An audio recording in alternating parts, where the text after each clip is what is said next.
Welcome back, viewers. Routine discussion on the centre's flood aid for Tamil Nadu spiraled into a massive row in the Lok Sabha today after DMK Minister TR Baalu labelled Union Minister L. Murugan as unfit. Now, the issue arose when DMK MP TR Baalu raised concerns about alleged discrepancies in the central government's dispersal of the funds to Tamil Nadu and accused the central government of failing to adequately support the state. To which Union Minister of State for Home Affairs Nityanand Rai firmly stated that there was no discrimination whatsoever in the dispersal of funds and accused some of the political parties and their representatives of playing divisive politics with an impure agenda, he said. Now, when Baalu criticized the centre for its failure to really provide adequate warning ahead of the cyclone, ministers of the state L. Murugan tried to interrupt him. In response, Baalu lashed out at Murugan, shouting at him not to interfere and labelling him unfit to be an MP. Let's listen. What do you mean? What do you interfere? Please sit down. You don't have anything. Please sit down. Please sit down. I know how to. Please sit down. What is it? What do you want? You are unfit to be a member of parliament. Please sit down. You are unfit to be the responsible minister also. You please sit down. You don't have any guts to face it. Please sit down. Meanwhile, this remark did not sit well with the Minister of Law and Justice, Arjun Meghwal, who immediately, got up there and demanded an apology from Baalu as well. You call a minister unfit.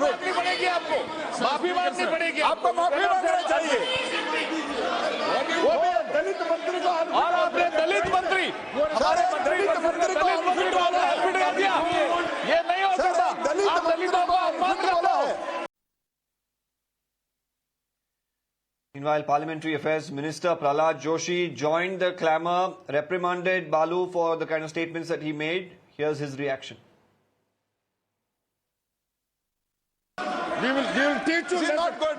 How can you call him unfit? You cannot call a minister and a member unfit. It is unfair. You are a senior member. How can you call him unfit? Now, the session, of course, descended into chaos as members from both the sides raised their voices, leading to a massive ruckus in the House. When asked to apologize, TR Baalu refused to back down and reiterated his claims loud and clear in a defiant manner. I can only advise my friends on the other side not to be carried out by sycophants like my friend on the other side. He is unfit to be there in the politics itself.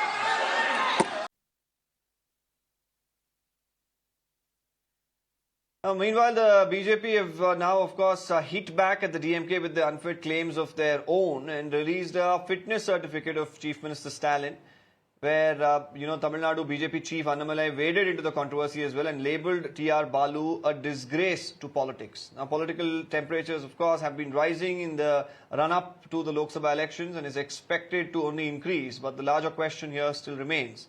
Are such personal attacks befitting our public representatives? To discuss more about this, I have a panel joining us today on this particular broadcast. Let me introduce all of them. Vinoj Selvam from the BJP is with us. We also have Hareesh Mohamed Ibrahim, political analyst. Dr. Narayan Lakshman, associate editor, The Hindu, joins us. Let me take this across to Mr. Ibrahim first. Mr. Ibrahim, these sort of statements, there is one thing about demanding for what you think is right or what the people of your constituency want or the state demands, but it's another to stoop to such levels.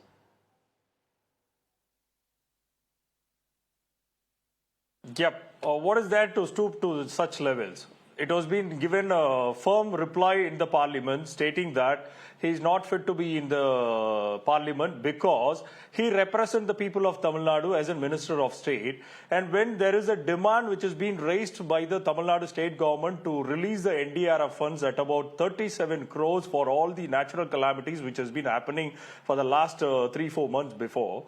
And when there is a zero amount which has been released by the central government, and when the state representative like Mr. TR TR Baalu has been raising the issues.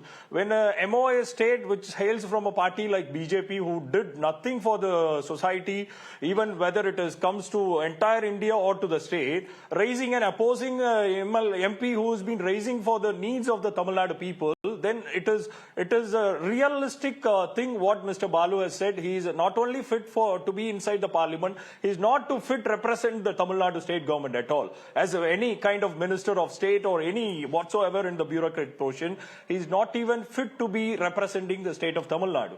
Number one. And number two, whether the BJP government in the ruling central level, whether they are doing it for all the, they are treating all the southern Indian statements as a stepmotherly treatment. How does it belongs to? For example, the Tamil Nadu and other 4 states in South India contributes almost 50% of the entire Indian GDP. But what in returns we get is less than 2 crore as the state, as a central funds which comes back to the state. Whereas UP alone gets 2.15 lakhs as per the 2024-2025 budget which has been released straight for.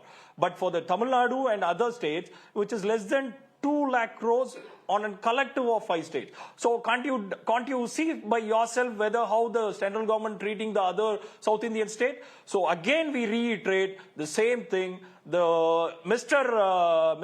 Murugan, who represented the MoS of state, is not only fit to be inside the parliament, he is not to be fit to represent the state of Tamil Nadu. This is my first round of thing. And number second, when it comes to BJP party, I'm they sure are zero in Tamil Vinoj Nadu, Selvam, and they won't Vinoj do Selvam, I anything want you to come in benefit of Tamil Nadu here people. because Mr. Hareesh Mohamed thinks that, again, Mr. Mohamed, I started off my question with saying, yes, the issues have to be raised. Lok Sabha is a place where the opposition needs to have its voice, raise the concern of the people.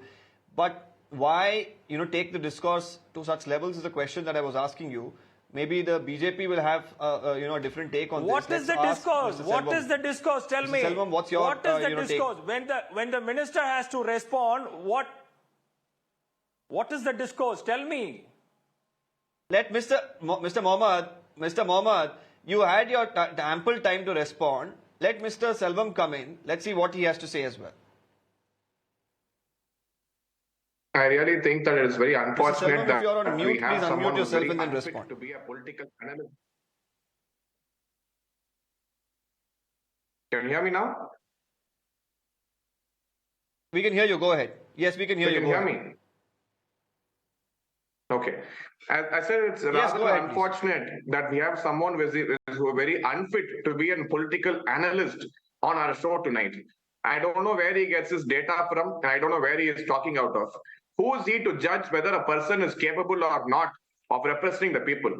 Is it because he is from the Dalit community? And DMK is a party which speaks about social justice only on paper, but has never ever in any forum actually executed their duties towards being socially, having the social justice as their agenda. Today, TR Baalu has exposed himself by speaking against Shri L. Murugan, who has been performing extremely well, who has been doing his duties, who has been representing the people of Tamil Nadu, who has been speaking positively for the state in the parliament. Today, a party who for the last 4.5 years have done absolutely nothing as MPs. What is the track record of TR Baalu as an MP in the parliament? What has he done for the people of his constituency? Is he ready to debate on what he has done for the people of Sriperumbudur? There is zero. And today he is saying that another person is unfit. On what grounds? Is it because he is Dalit that he is doing this? And the DMK has been used to doing that. And if you look at the figures, if you look at the data, what is the amount of funds which has been released during the NDA, during the last 9 years to the people of Tamil Nadu, against what was done during 10 years of Congress and DMK was an alliance in the center? 30 lakh crores versus 120 lakh crores is the difference. So BJP has been constantly taking care of the people of Tamil Nadu. Shri Narendra Modi has been over and time and above. That came out giving a certificate to the chief minister that he's unfit. Of course, the statement was released. But at the end of the day, then came a certificate from the BJP to the chief minister. How is this really going to resolve the issue? Because there is an issue that needs to be discussed as well. And these look are at that. appropriate Please look forums. at Lok that. Sabha is an appropriate forum to take it up. Everything mentioned in that. Social justice, negative. We'll get to the How issue many as well. Dalit We'll get to the ministers issue are as there? well. How many Dalit ministers are there in the DMK I cabinet? have a reaction from your How many party Dalit- chief as well. I'm going to play that out. Before that, I'm going to Dr. Narayan Lakshman. Dr. Narayan Lakshman, whenever we see serious issues like this being taken up, especially, we've emphasized on the fact that, state assemblies, the parliament should all be places where, appropriate discussions should come up. And instead of allowing for a debate to continue smoothly, to make these sort of statements that, you're unfit to be a minister, then a counter that's coming in that the chief minister is unfit, do you feel that this sort of politics does any good whatsoever for the people of the state? No, Deepak, I think you're absolutely right. It lowers the tenor of the debate and it bodes ill for this year of an election year that's coming up. Because if this is the way our elected leaders are planning to engage with each other, we can be sure to assume that it's only going to be money, power, and corruption that rules at the end of the day, or alliance making and backroom channels. It's not the greater good of the people, because that is the only subject that should be taken up in parliamentary language within the parliament building. I think, though, in this case, I was looking at the video that you just played. It appears that just before Mr. Baalu's outburst, he was heckled and maybe interrupted from speaking, and I'm not at all justifying what he said. I do think it is appalling that he made it a personal debate from keeping it about the policy. He should not have done that. But it looked like there was a provocation which was not on camera. So I just want to put that out there while we take up this debate on what happened today in Parliament. So I think there are provocations all around, and it is really important in this election year that our leaders stand apart and stop trading blows that are personal, but keep it entirely on policy. And in fact, go further on that. Like you said, both our speakers today have said here, let's debate how much each party gave to states, a disbursal for dealing with the floods and dealing with COVID, all of that. Let's have a really numerical and factual debate on it. Let's not make it personal, because as a journalist, I would like to know, and the people of the country have every right to know in the state. Absolutely, and the viewers would want to know. More importantly, of course, the people vote for their parliamentarians to their MLAs to ensure that they get their due. They pay their taxes, so they will want them to be their voice. But of course, here, just going on to a political slugfest, calling them unfit, well, doesn't do any good. Let's put out that reaction of the BJP party chief as well. And I have another question for Hareesh Mohamed. I'll come back after this bite. All the MPs of DMK, I would like to ask a question. Please say who among you is fit. What is the criteria for being fit? Born in a family, dynastic politics, involved in scam, involved in corruption. Like TR Baalu, Manmohan Singh ji as Prime Minister did not want Mr. TR Baalu in the 2009 cabinet because of his Himalayan proportion of corruption. Is it shameful? It is disgusting. On Tamil Nadu BJP, we have decided till the Honorable MP, till TR Baalu, publicly apologizes to Murugan Anna wherever he goes. Well, Mr. Hareesh Mohamed, moving away from, we somewhere seem to have found a middle ground as far as ensuring that there should be a fruitful debate instead of name calling. Now, talking about the issue at hand here itself. Now, the issue of how much the centre really provided in terms of flood relief. We saw this tutu meme issue that escalated even during the time of the floods, with some of the leaders taking on Nirmala Sitharaman visiting some of those flood hit areas, and all that drama that unfolded. But at this point in time, as far as if you could state some numbers and figures so that the people who are watching can understand better about why this issue is being raised up or raked up time and again. So whatever the funds which comes even after two of the ministers visited, Mr. Honorable Defence Minister Mr. Rajnath Singh as well as Madam Finance Minister Nirmala Sitharaman, both of them have assessed even after three of the team has been assessed with all the calamities happened. But still now NDRF funds came zero. number one.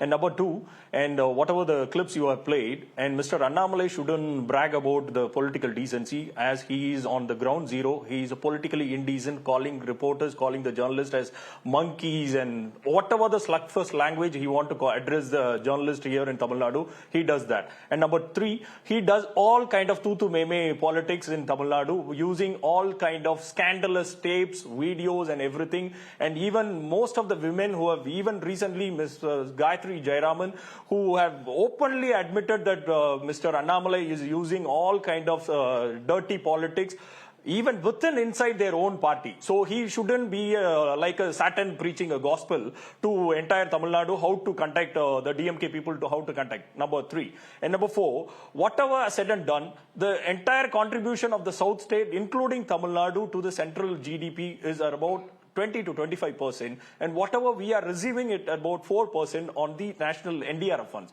And till now, even after the calamity has been to the huge level, 0 rupees have been released from the central fund through the NDRF fund. But where the issues related is SDRF. I have a breaking update that's coming. Before I go to that, I'll get a very quick response from the BJP. Vinoj Selvam, you have about 30 seconds. I have to put out another piece of information that's coming in. So before that, I'll allow you to respond to Mohammed and we'll go to a breaking update.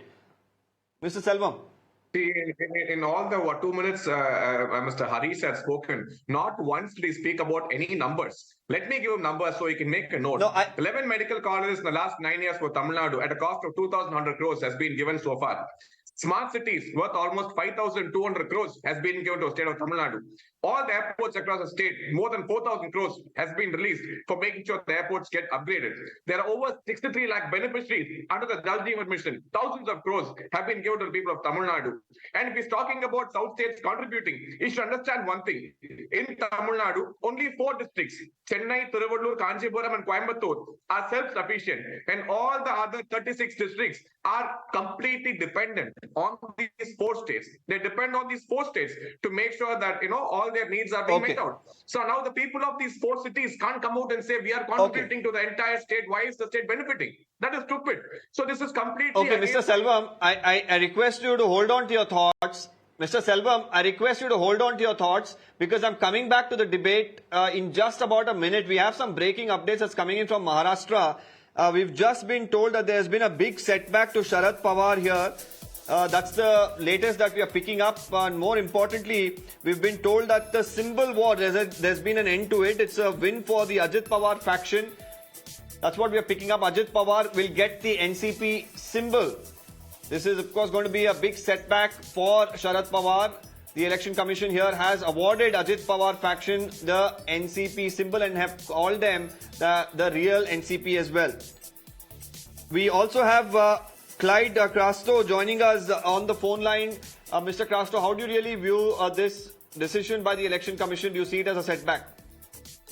I'll tell you something. What the Election Commission has declared today was already being spoken by the Ajit Pawar faction. That means they knew what was going to happen. They knew what was the reaction of the Election Commission. This just goes to show that how this whole thing, they've been colluding together to work towards a particular goal. Point here is everybody in India knows who formed the Nationalist Congress Party, who the NCP belonged to. Our president was Mr. Sharad Pawar. This is what that's been told everywhere, and everybody knows about it. In 1999, the party was formed by Mr. Sharad Pawar, and he continues to be our president. But the fact of the matter is, Ajit Pawar group broke away and went. They did not give proper documents. The Election Commission of India, while they were doing scrutiny, also came up with the fact that some of the documents are fake. But Mr. Crasto, time and again, when things don't go your way, to cry foul, is that valid? When elections don't go your way, blame the EVMs. Now again, said the Election Commission probably didn't do justice here. The Ajit Pawar faction already knew about it. Well, my friend, I don't know how much you know about politics. But I don't know if you were born in 1999 also. But do you know that in 1999... Well, Mr. Crasto, you may be a very seasoned politician, but what I'm trying to tell you here is that time and again just blaming the Election Commission because a result didn't go in your favor or a verdict didn't go in your favor, is that something that's valid? And the question was, do you see this as a setback? No, listen. If you're not going to listen to what I'm saying, then don't talk to me. No point. Are you interrupting me? I'm of course going to listen to you. Go ahead. To listen to the answer. If you have the guts to listen to my answer. Why are you interjecting? Please go ahead. Yeah, so the election commission, I'm not blaming or crying foul. Instead of the answer, the blame game began. I just didn't want a blame game. I wanted an answer. Listen, if you don't want to listen to my answer, then don't talk to me. Why are you interjecting all the time? Please go ahead, Mr. Crasto. Please go ahead. Please go ahead. Stop interjecting. Stop interjecting. What I'm trying to say is very clearly, all the documents were presented. Everybody knows who formed the Nationalist Congress Party, who the president of Nationalist Congress Party is. In 1999, the party was formed. Ajit Pawar faction broke away a few months ago. They had documents that were fake, which were spoken by the Election Commission of India. They had people from the Zomato workers working for them. I mean, everybody knows. But today the verdict has been given.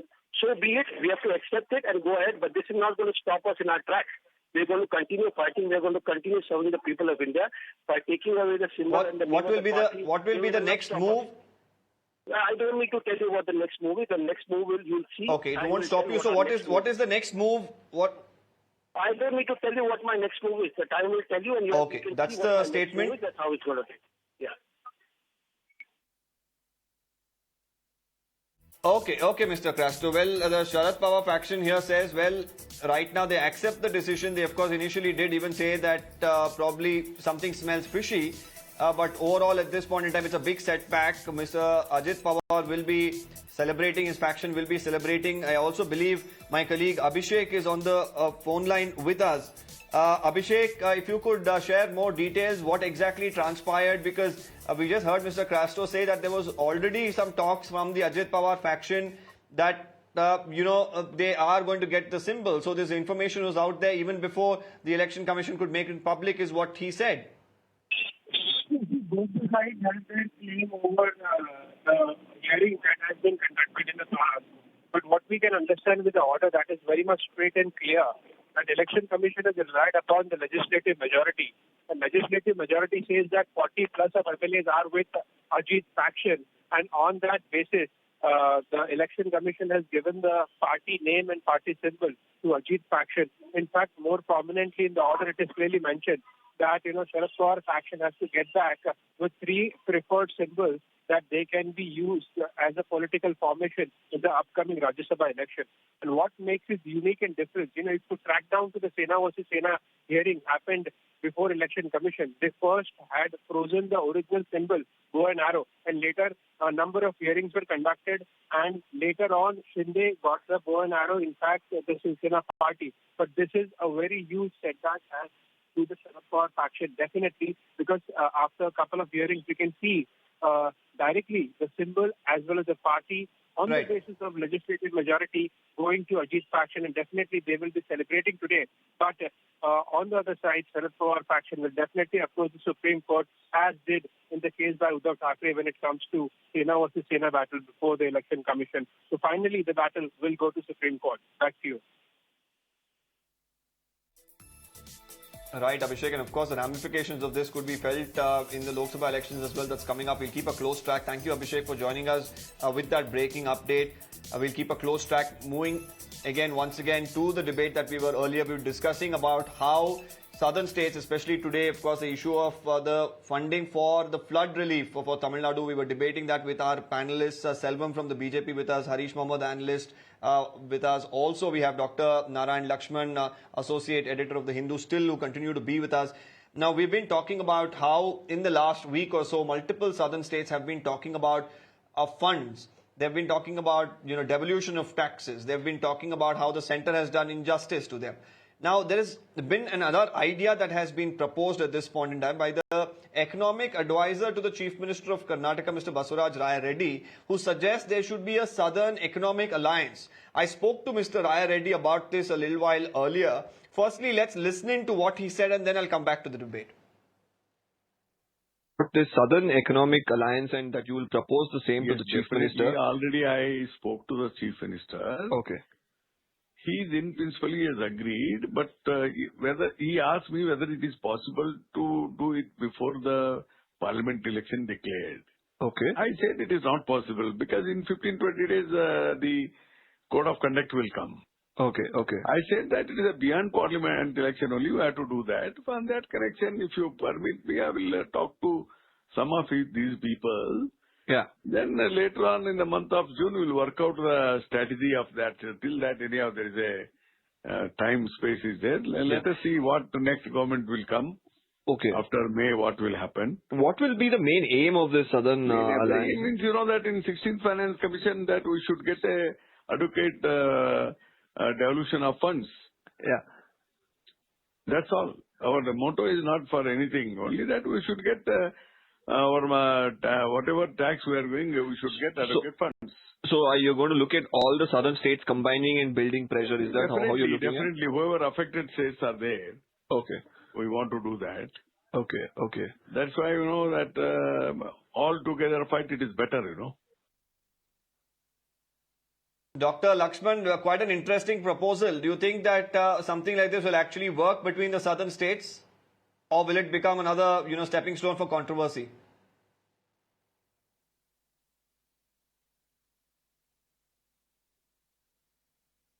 Who's the This question? is a very lame idea, what is being proposed. Dr. Lakshman, these if you're are on mute, states which please can't unmute. even... Yeah, no, I do think there is Go ahead. I can hear you. Go ahead. towards such plans because, as indicated earlier, the southern states are feeling increasingly disenfranchised. I think with the delimitation exercise that's about to come, and after the census and so forth, there is extreme level of concern that regardless of politics, is the BJP in the south or not, regardless of politics, the mechanisms of resource allocation from center to state within the framework of federalism are not working in favor of the south anymore.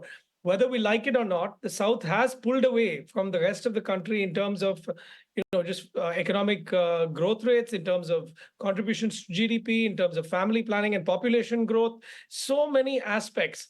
And these kinds of formulations and alliances, let's say hypothetical at this stage within the southern states, are coming up because of the sense of frustration that leaders from the southern states have about not getting their fair share despite making substantive economic contributions to the kitty in New Delhi. So if you compare, for example, Tamil Nadu's contribution and what it gets back per rupee contributed, it is far lower than a state such as Uttar Pradesh. It's 29 paise to the rupee compared to something like 2.73 paise to the rupee for Uttar Pradesh. So there's a sense of concern over what is coming, Deepak, and I think that is why you're hearing these kinds of formulations and conversations happening. Yeah. I'm very quickly going to take a question because I have very little time now to Mr. Vinoj Selvam of the BJP. Considering the fact that the BJP has almost no major presence in the southern states at this point in time, or at least no government here, does this sort of an economic alliance or an idea of it really concern the BJP? This is an idea to affect the integrity of this country, trying to speak about north-south, the divide which is being tried to create. Now, first, the Karnataka Congress has to realize that they have to release the proper share of Kaveri water to Tamil Nadu. Even in this, these two states are not united. Ever since the Congress came to power in Karnataka, the water being given to Tamil Nadu has stopped. So with this kind of an attitude between two states... Okay, let's not get into that. The question, of course... No, I'm talking about forming an alliance. I think the response, I understood what, the response that you're getting at, Mr. Selvam. Unfortunately, I have very little time to, of course, try and understand. You're saying that there are so many differences that there are between these southern states to really look at alliance in any form, economic or not, is going to be very hard. I'm thanking all our panelists, Mr. Mohammed, Dr. Narayan, and also I'm thanking Mr. Selvam for joining us on this broadcast. This, of course, debate will continue, and the Parliament, of course, is only a stepping stone there, and we're also going to witness a protest from Karnataka and Kerala in the next couple of days in New Delhi. We are going to keep a close track. We're slipping into a quick break. That's all from us. On the other side, the urban debate. Stay with me now.